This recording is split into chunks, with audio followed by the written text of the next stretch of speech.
Il y a quelques années, on ne parlait que de rendement ou de productivité dans les entreprises. Aujourd'hui, devant le stress, le harcèlement et même le suicide, on s'inquiète de plus en plus des conditions de travail des salariés. Certaines entreprises en font même une priorité. Cela va de l'élection du patron à la salle de gym gratuite. Ce qui est sûr, c'est que l'employé redevient le centre de la société et qu'on lui redonne la parole. Yves Ginca, Vivien Roussel. Jeux vidéo, baby-foot, fauteuil de massage. Tous ces salariés sont au travail. Nous sommes au cœur de Paris, dans une société phare de l'Internet. Maud y est directrice clientèle, un métier exigeant. Disputer une partie avec son équipe, ça lui change les idées. Ça fait quand même partie du travail. Ça nous permet de faire une petite pause et reprendre un peu d'énergie et puis de mieux se connaître tous ensemble. Maud gère une cinquantaine de clients. D'accord, très bien. Et comme chaque salarié, elle a ses objectifs à atteindre tous les trimestres. Alors pour limiter le stress, la direction a pensé au confort de ses employés. Des bureaux ouverts et lumineux, des cuisines pour les pauses café, où tout est gratuit. Snacks et boissons. Je me sens à l'aise, je ressens aucune pression, je trouve qu'on a un esprit bon enfant qui est agréable. De petites attentions qui créent une ambiance que Maud apprécie. Tu me fais une petite place ? Tout comme le restaurant d'entreprise, gratuit lui aussi, un investissement assumé par la direction. Quelqu'un qui est bien dans son travail, bien dans son environnement de travail, bien avec les gens avec qui il travaillera de manière plus productive. Résultat, des sourires et une croissance forte.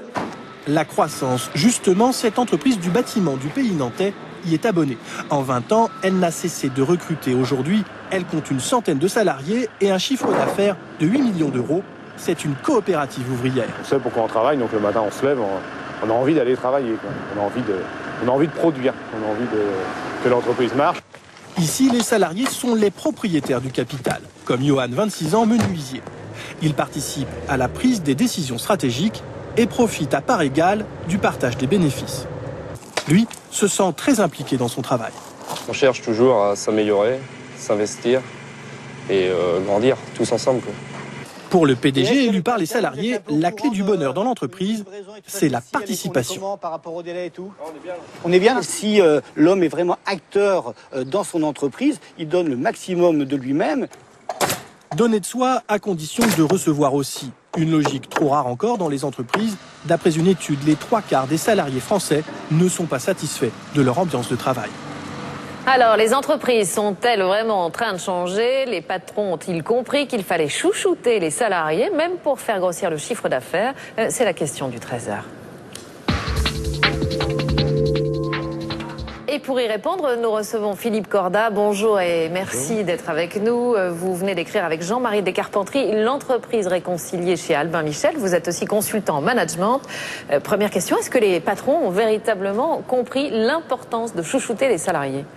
En tout cas, ils sont de plus en plus nombreux à le comprendre. Parce que les entreprises sont confrontées à un enjeu considérable. Toutes les enquêtes montrent, et le reportage le mentionnait tout à fait à la fin, qu'il y a de plus en plus de gens malheureux dans les entreprises.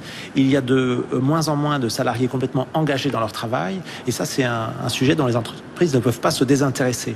Alors, vous êtes consultant en management, ça veut dire que vous intervenez dans des entreprises. Qu'est-ce que vous regardez en premier quand vous arrivez dans une société? Quels sont les signes qui prouvent que ça va bien ou ça va mal? Vous savez, c'est très simple. C'est pas le consultant extérieur qui peut porter un jugement immédiat. Ce qu'il faut faire, c'est écouter les dirigeants, comprendre ce qu'ils essaient de faire et ensuite, surtout, écouter les salariés eux-mêmes.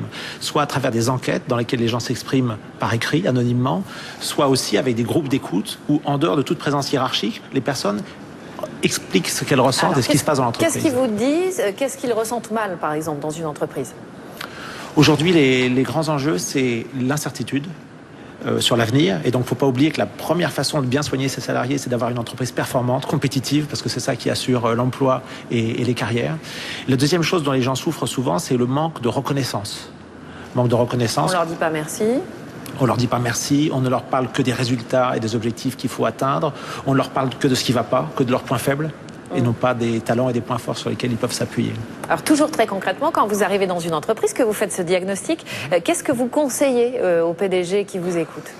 Alors, il n'y a pas besoin d'être Google et d'avoir des milliards et de faire des baby-foot et des choses comme on a vu dans le reportage, ce qui est formidable, mais enfin c'est la cerise sur le gâteau.